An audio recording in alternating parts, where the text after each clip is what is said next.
नमस्कार, आप देख रहे हैं इंडिया न्यूज उत्तर प्रदेश उत्तराखंड और मैं हूं आपके साथ आयुष चित्रांश। तीरथ सिंह रावत उत्तराखंड के नए मुख्यमंत्री होंगे और तीरथ सिंह रावत शाम 4 बजे सीएम पद की शपथ लेने वाले हैं। जनता के विश्वास पर खरा उतरने की कोशिश करूंगा, तीरथ सिंह रावत ने इस बात को कहा। 1983 से 88 तक आरएसएस से जुड़े रहे तीरथ सिंह गढ़वाल से सांसद हैं और आज मुख्यमंत्री पद की शपथ लेने वाले हैं शाम 4 बजे।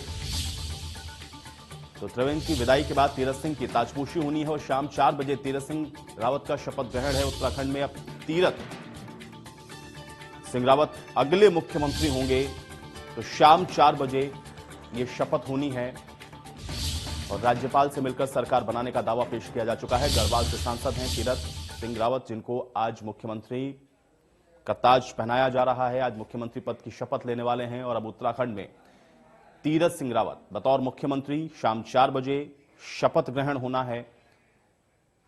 तो शाम 4 बजे उत्तराखंड में अब तीरथ सिंह रावत शपथ लेने वाले हैं।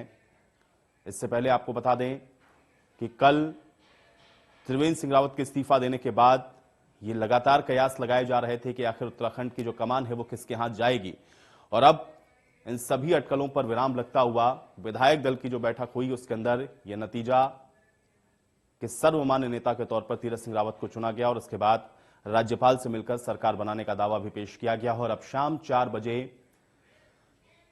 तीरथ सिंह रावत की ताजपोशी होनी है, मुख्यमंत्री पद की शपथ लेंगे।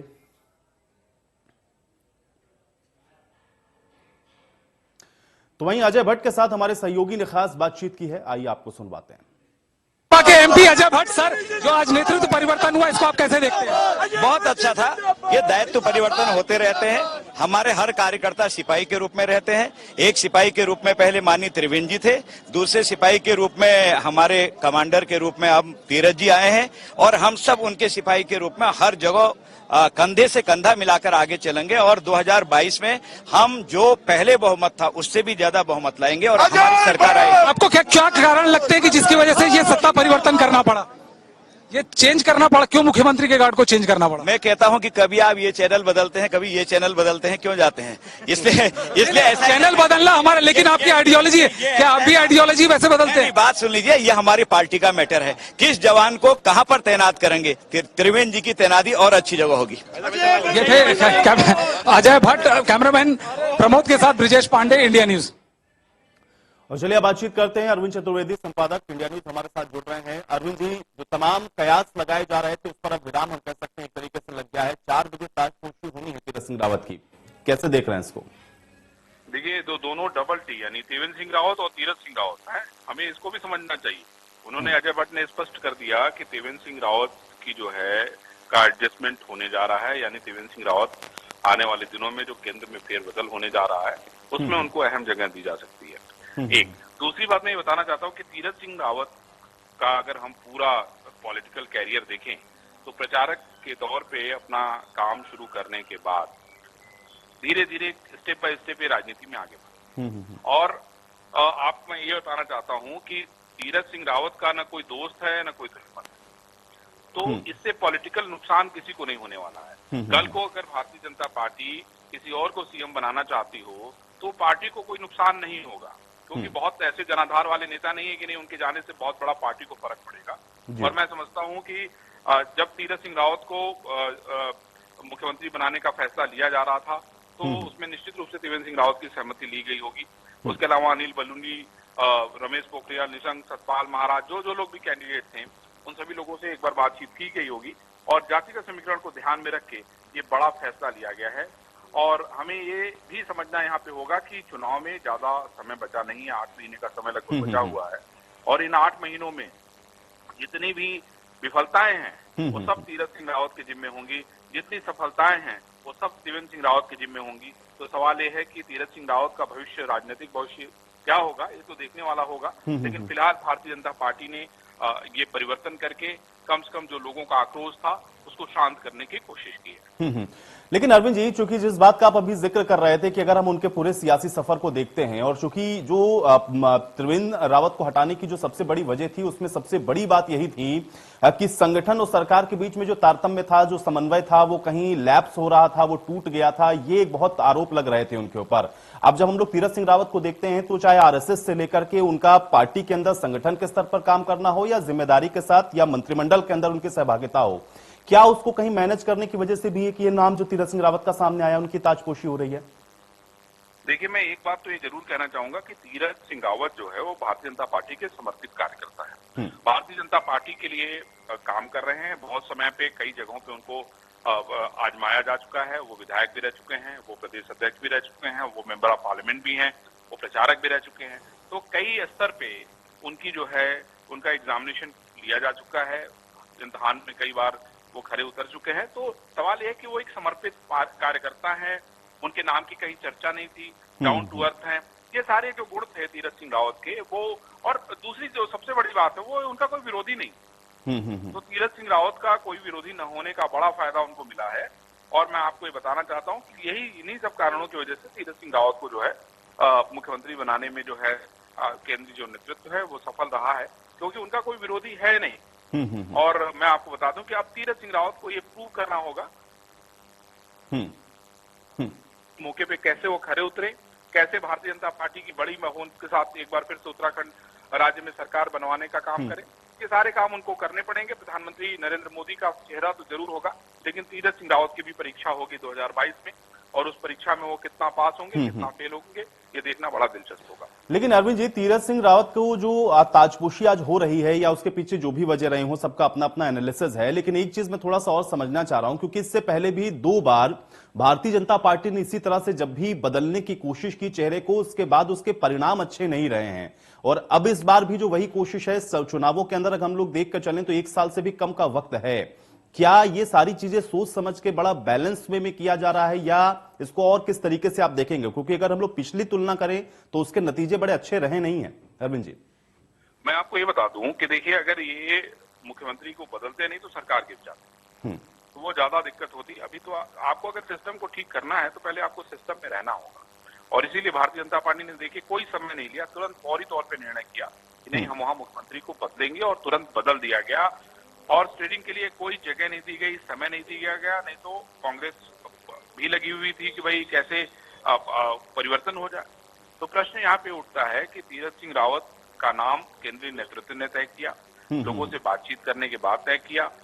और तीरथ सिंह रावत जो है, आप देखिए कि अगर अनिल बलूनी या रमेश पोखरियाल निशंक या अजय भट्ट या किसी और के नाम की चर्चा अगर होती तो उसमें विरोध होता, अलग अलग गुट हैं विधायकों के, वो खड़े हो जाते। इसलिए तीरथ सिंह रावत का चयन किया गया, जिसकी वजह से आप देखिए कहीं से भी विरोध का कोई स्वर उठा ही नहीं। ये बेहद महत्वपूर्ण है, और शायद यही कारण था कि तीरथ सिंह रावत का नाम आगे करके उनको मुख्यमंत्री बनाने का काम किया गया है। अरविंद जी, लेकिन अब आगे इससे चैलेंजेस क्या देख रहे हैं? क्योंकि चुनौती तो निश्चित तौर पर है। एक तरफ हम लोग देखते हैं कि कांग्रेस है, हरीश रावत हैं उधर से, और दूसरा हम लोग आम आदमी पार्टी की भी एंट्री देख रहे हैं उत्तराखंड के अंदर। समय यहां पर कम है, चेहरा बदल रहा है। बड़ी चैलेंज और बड़ी चुनौती क्या देख रहे हैं तीरथ सिंह रावत के सामने? देखिए, तीरथ सिंह रावत का जो सबसे बड़ा चैलेंज है वो मुझे लगता है कि जो लोगों में असंतोष है विधायक, उस असंतोष को कैसे दूर करके वो पार्टी के एक सूत्र में उनको बांध देते हैं। उसके अलावा प्रधानमंत्री नरेंद्र मोदी ने जो 4 साल में काम किए हैं उसको धरातल तक जनता के बीच में कैसे लेके जाते हैं। उसके अलावा जिन आकाओं का भी वरदहस्त है तीरथ सिंह रावत पर, उनको भी संतुष्ट रखना तीरथ सिंह रावत का बहुत बड़ा काम होगा। और 2022 में जो चुनाव होने वाले हैं उसमें जातिगत समीकरण को ध्यान रखते हुए विकास का तड़का लगाना पड़ेगा। और अगर ये तीरथ सिंह रावत कर पाने में कामयाब हो जाते हैं तो मैं समझता हूं कि उनके लिए रिजल्ट अच्छे होंगे। बिल्कुल। अरविंद जी, आप बने रहिए हमारे साथ। इस बीच हमारे साथ अजीत मंदोला जी भी जुड़ रहे हैं, पॉलिटिकल एडिटर हैं। अजीत जी, बड़े कयास लग रहे थे, और हर बार जो इस बात की हम लोग चर्चा करते हैं कि एक चौंकाने वाला जो नाम होता है वो अचानक से सामने आता है। तीरथ सिंह रावत की शाम 4 बजे ताजपोशी होनी है, इसको कैसे देख पा रहे हैं उत्तराखंड के अगर राजनीतिक परिप्रेक्ष्य में समझने की कोशिश करें तो? देखिए, उत्तराखंड में तीरथ सिंह रावत का मुख्यमंत्री बनना एक तरीके से ये माना जाएगा कि भाई खंडूरी जी का जो खेमा था, ये गुट जो था, वो कहीं ना कहीं अब फिर से सक्रिय होगा और उन लोगों की एक अपनी साफ सुथरी छवि रही है, इसमें कोई संदेह नहीं है। और वो किसी उसके तीरथ सिंह रावत के पक्ष में एक बात ये भी जाती है कि वहाँ पे वो किसी जाति के नेता के रूप में उन्होंने कभी अपने को स्थापित नहीं होने दिया, क्योंकि वो भुवन चंद खंडूरी के गुट से आते रहे हैं।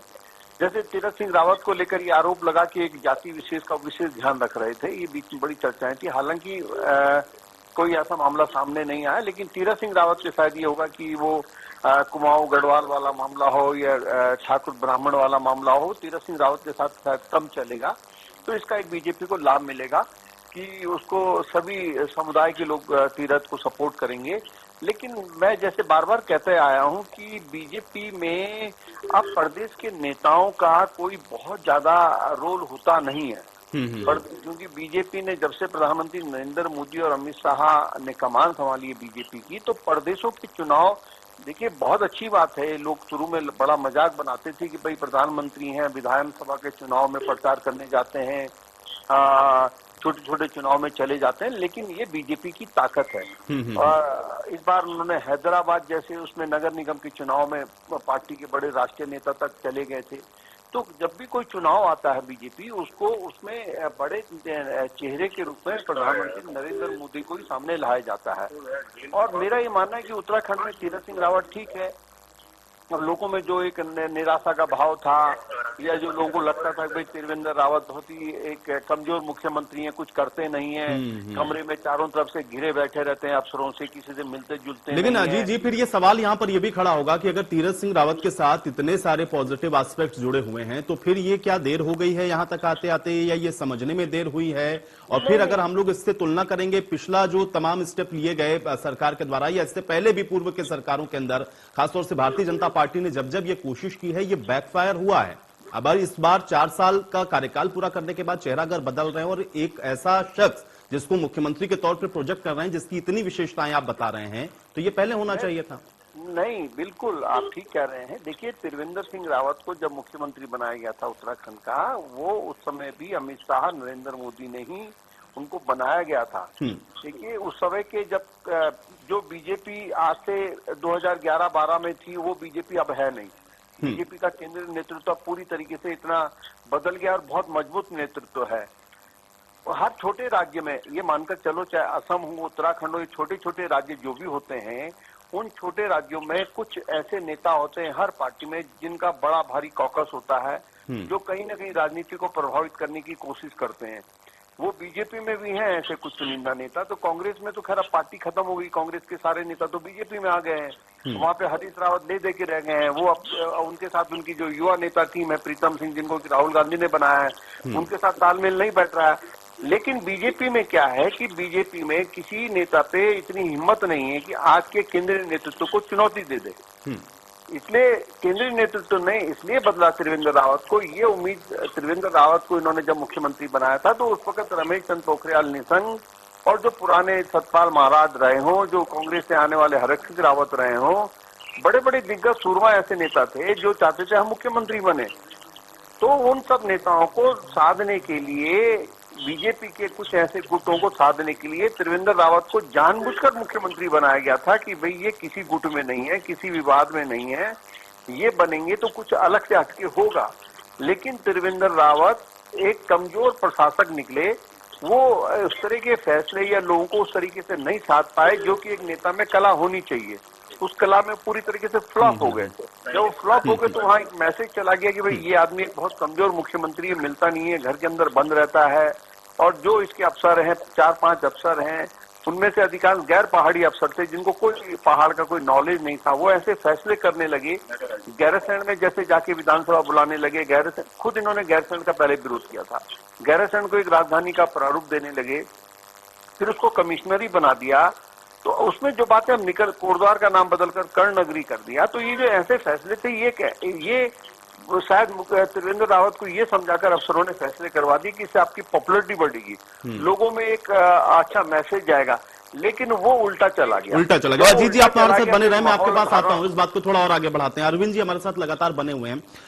अरविंद जी, चूंकि समय बहुत कम बचा हुआ है और जो इमेज बिल्डिंग की अब कोशिश हो रही है, या फिर जो बात बार बार निकल के आ रही है कि जो प्रशासक के तौर पर रहे त्रिवेंद्र सिंह रावत, वो बेहतर नहीं रहा, लेकिन ये इमेज क्या 1 साल के अंदर इतना आसान होगा बदल पाना? क्योंकि जनता के बीच में जब जाएंगे वोट करने के लिए या वोट मांगने के लिए, तो ये मैसेज कन्वे करेंगे कैसे? क्योंकि चेहरा तो वो आपके पास नया है।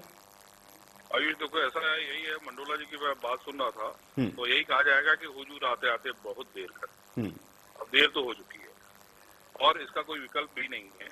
अगर त्रिवेंद्र सिंह रावत को हटाया नहीं जाता तो ये तो मजबूरी थी हटाना। तो अब आप ये समझ लीजिए कि त्रिवेंद्र सिंह रावत को हटा दी है। अब यह है कि फिलहाल असंतोष को दबाने की कोशिश की है सर भारतीय जनता पार्टी और केंद्रीय नेतृत्व ने। त्रिवेंद्र सिंह रावत के बारे में जरूर ये कहा जा रहा है कि नहीं भाई वो किस स्थिति में थे, क्या करने की स्थिति में थे, ये सारी चीजें लोगों के सामने हैं, ये किसी से छुपा नहीं है। मंडोला जी की बात से और मैं सहमत हूँ कि भाई त्रिवेंद्र सिंह रावत को इसलिए बनाया गया क्योंकि वो किसी गुट में नहीं थे। तो सवाल ये है कि अब राजनीति की धार और रफ्तार दोनों देखी जा चुकी है, कुछ बचा नहीं है। अब ऐसे में ये बहुत महत्वपूर्ण है कि ये जो नए आए हैं तीरथ सिंह रावत, वो कैसे अपनी योजनाओं को, प्रधानमंत्री की योजनाओं को कैसे धरातल पे लेके जाते हैं, यही सबसे इम्पोर्टेंट होगा। जो गुट हैं अलग अलग विधायकों के, मजबूत गुट हैं, उनको कैसे शांत करके रख पाते हैं, ये महत्वपूर्ण होगा। और केंद्रीय नेतृत्व के सामने अपनी छवि को कैसे बेहतर रख पाते हैं, ये महत्वपूर्ण होगा। और शायद यही सारी चीजें जो है आगे का भविष्य डिसाइड करेंगे। नहीं, लेकिन अरविंद जी, हमेशा इसी तरीके से होता है, क्योंकि कल भी हम लोग इसी विषय पर चर्चा कर रहे थे कि जितना समझ पाते हैं उससे कहीं ज्यादा कुछ नया देखने को मिलता है। जिन नामों की चर्चा हो रही थी उससे इतर तीरथ सिंह रावत को अब मुख्यमंत्री की कमान सौंपी जा रही है। ऐसे ही त्रिवेंद्र रावत को जिस वक्त मुख्यमंत्री बनाया गया था उस समय भी बहुत सारे नामों की चर्चा थी। ये जो तीरथ सिंह रावत को लाया गया है, इसके पीछे की स्ट्रेटेजी क्या है? कुछ तो सोचा गया होगा आला कमान की तरफ से। हाँ, एक बार फिर से आयुष सवाल बताना जरा। अरविंद जी, मैं ये कह रहा हूं कि जो चौंकाने वाला खुलासा होता है हर बार, क्योंकि जिन नामों की चर्चा होती है उससे इतर एक नया दिखता है। अब तीरथ सिंह रावत की ताजपोशी हो रही है, तो सवाल यह है कि इसके पीछे कुछ तो स्ट्रेटेजी सोची होगी भारतीय जनता पार्टी की तरफ से या आला कमान की तरफ से, इसलिए उनको प्रोजेक्ट किया गया मुख्यमंत्री के तौर पे, नए चेहरे के तौर पे। आला कमान ने सबसे आयुष कमान ने सिंह रावत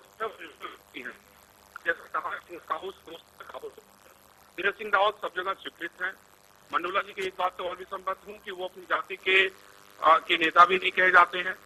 तो ये सारी बातें हैं जो तीरथ सिंह रावत के पक्ष में है, और मैं समझता हूँ कि तीरथ सिंह रावत को लेकर कोई विवाद नहीं है, तीरथ सिंह रावत में कोई करप्शन का आरोप नहीं है। तो ये सारी ऐसी बातें हैं जिन्होंने उनके नाम को आगे बढ़ाया और उनको नाम को स्वीकृत कराने में भूमिका निभाई। अजीत जी, जो चुनौतियां बरकरार थीं इससे पहले त्रिवेंद्र सिंह रावत के सामने, तीरथ सिंह रावत के आने से क्या वो चुनौतियां आपको कम होती हुई दिख रही हैं, या हम ये मान के चल सकते हैं कि थोड़ी देर के लिए या फौरी तौर पर तो ये हो सकता है कि चलिए एक एक्सेप्टेंस के तौर पर, चूंकि आला कमान का आदेश है इसलिए वो तारतम्य दिखने लग जाए, लेकिन चुनाव आते आते या चुनाव में जाते हुए क्या जो करने की कोशिश भारतीय जनता पार्टी कर रही है या फिर वो जो प्रोजेक्ट करने की कोशिश कर रही है, क्या वो एज इट इज इसी तरीके से होगा या इसका इंपैक्ट दूसरे तरीके से हो सकता है, बैकफायर भी हो सकता है? अजीत जी। नहीं, देखिए, बैकफायर वाली बात तो वो ठीक है कि बीजेपी ने एक बार ये मोहन चंद खंडूरी जी को आजमाया था, रमेश पोखरियाल निशंक को हटा के, लेकिन उस समय दिल्ली का नेतृत्व बहुत वीक था। मैं बार बार इस बात को कर रहा हूँ कि अब दिल्ली का जो केंद्रीय नेतृत्व है वो इतना मजबूत है कि अब प्रदेश का बीजेपी का कोई नेता इतनी हिम्मत नहीं जुटा पाएगा कि किसी बीजेपी के बड़े नेता को हरा दे। अब ये बदलाव बीजेपी में हुआ है पिछले जब से मोदी और अमित शाह की जोड़ी आई है दिल्ली में। चलिए, अजीत जी से हमारा संपर्क टूट गया है। अरविंद जी हमारे साथ लगातार बने हुए हैं। अरविंद जी, यही बहुत बड़ा सवाल है क्योंकि जो चैलेंजेस थे इससे पहले भी सरकार के सामने, क्या आपको लग रहा है कि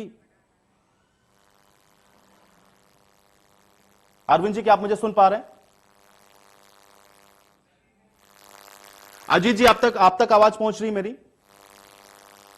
चलिए, संपर्क हमारा टूट गया है, लेकिन आज की सबसे अहम खबर है, इस पर लगातार इंडिया न्यूज बना हुआ है क्योंकि 4 बजे ताजपोशी होनी है और तीरथ सिंह रावत की यह ताजपोशी होगी। और अब इसके आगे की जो चैलेंजेस हैं उसको कैसे तीरथ सिंह रावत फेस करते हैं, कैसे भारतीय जनता पार्टी के अंदर जो एक असमंजस की स्थिति थी विधायकों के बीच में, उसको वो कैसे साधते हैं, ये बहुत बड़े चैलेंजेस हैं जो इस समय तीरथ सिंह रावत के सामने होंगे। हालांकि अब 4 बजे ताजपोशी होनी है निश्चित तौर पर। अब एक नया चेहरा उत्तराखंड के अंदर जो मुख्यमंत्री पद की शपथ है वो लेने वाले हैं। अजीत मंदोला जी हमारे साथ एक बार फिर से जुड़ रहे हैं। अजीत जी, आपकी बात अधूरी रह गई थी, कंप्लीट करें। और चैलेंजेस क्या उसी तरीके से बरकरार हैं, अभी उसी तरह से आप देख रहे हैं? देखिए, चैलेंज वैलेंज कुछ नहीं होता। मेरा ये मानना सिर्फ इतना भर है कि बीजेपी ने एक पिछले चुनाव में 2017 से पहले जो कांग्रेस में तोड़फोड़ करी थी, उसका खामियाजा बीजेपी को इस समय करना पड़ा ये सब। क्योंकि बीजेपी ने भी वही सब किया था कि कांग्रेस के आधी जो इस वक्त आधे मंत्री हैं या आधी बीजेपी है इस वक्त उत्तराखंड में, वो कांग्रेस से आए हुए लोग हैं। तो बीच में जिस तरह से आम आदमी पार्टी ने वहां पे अपना प्रभाव दिखाना शुरू कर रहा है, आम आदमी पार्टी के बड़े नेता ने जब ये दावा करा कि बीजेपी के सांसद, बीजेपी के कई नेता हमारे संपर्क में हैं और जल्दी हम ये सामने लाएंगे उन लोगों के नाम, तो तब मेरे को लगता है कि बीजेपी आला कमान में थोड़ी सी हलचल पैदा हुई। क्योंकि बीजेपी में जितने कांग्रेस के नेता गए थे सब मुख्यमंत्री बनने गए थे। तो मुख्यमंत्री तो बनना एक को ही था, तो उनमें से भी कोई मुख्यमंत्री नहीं बना।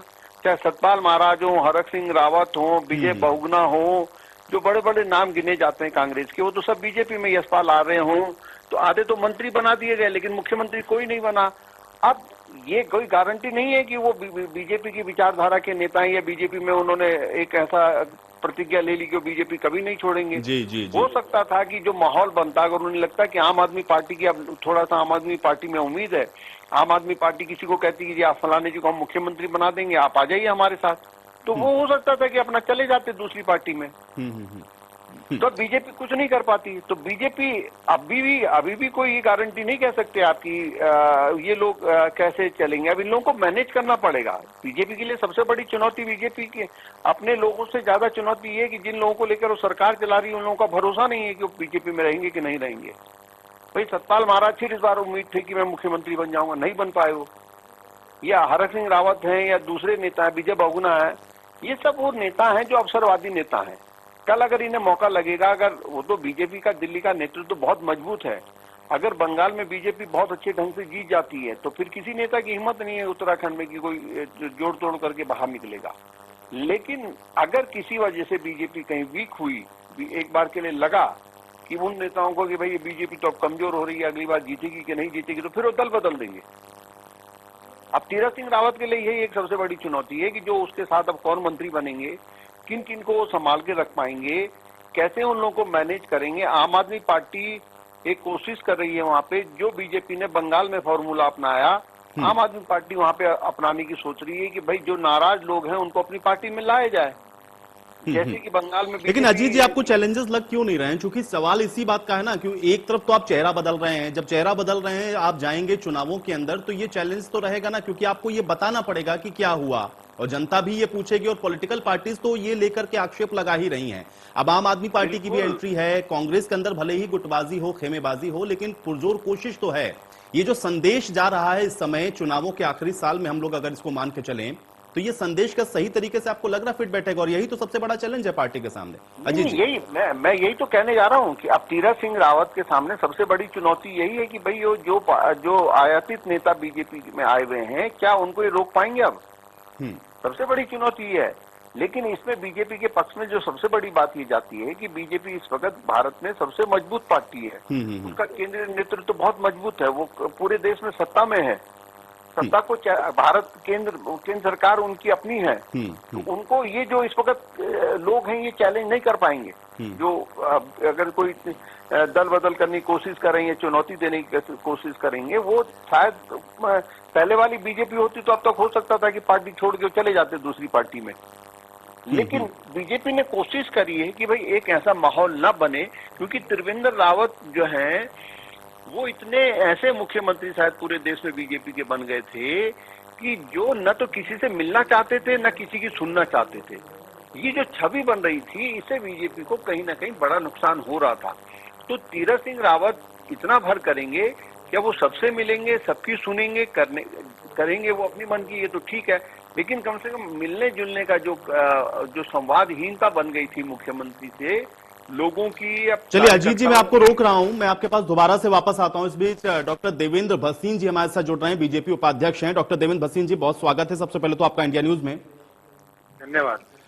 डॉक्टर देवेंद्र भसीन जी, अब आज तीरथ सिंह रावत मुख्यमंत्री पद की शपथ लेने वाले हैं। सबसे पहले तो अब तीरथ सिंह रावत जो शपथ लेने वाले हैं, इसको आप कैसे देख रहे हैं, खासतौर से क्योंकि अब ये परिवर्तन हो रहा है, एक चेहरा तीरथ सिंह रावत का है सामने, क्या मायने हैं?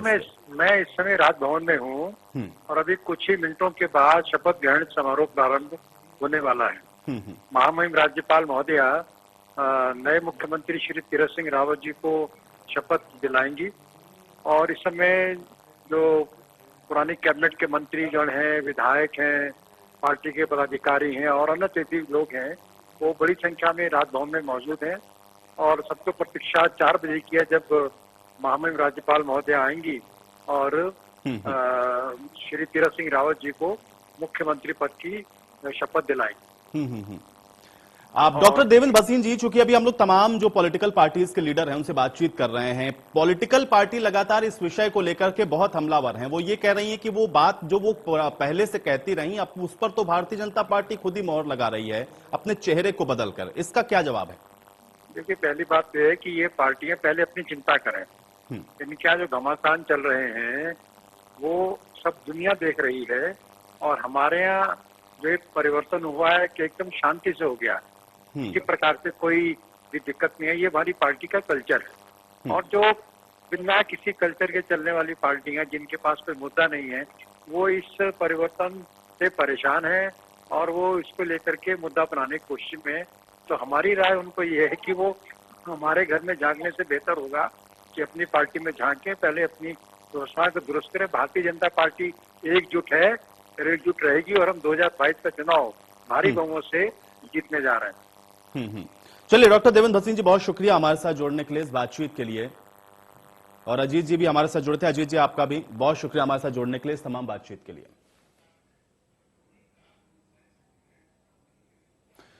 तो इस खबर पर लगातार हम बने हुए हैं। फिलहाल एक छोटा सा ब्रेक, फौरन वापस आते हैं।